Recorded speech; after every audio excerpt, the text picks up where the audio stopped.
O, ano ibig sabihin ng kulay blue? Asul. Isa. Pagka? Kaisa. Ay, yung pula.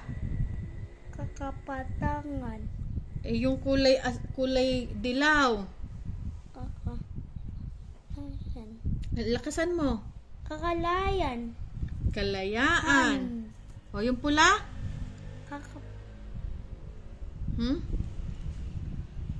Nako-conscious ka naman eh. Sige na. O, dali na. Anong kulay ng pula?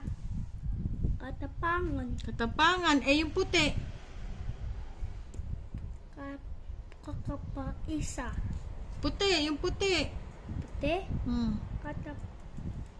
Puti. Ayan, kulay puti. Kalinisan. Kalinisan. Oh, very good. So, ang ibig sabihin ng dilaw, kalayaan. Ang puti o color white ay kalinisan. Ang red o pula ay katapangan. Ang asul or kulay blue ay pagkakaisa. Very good. Say bye.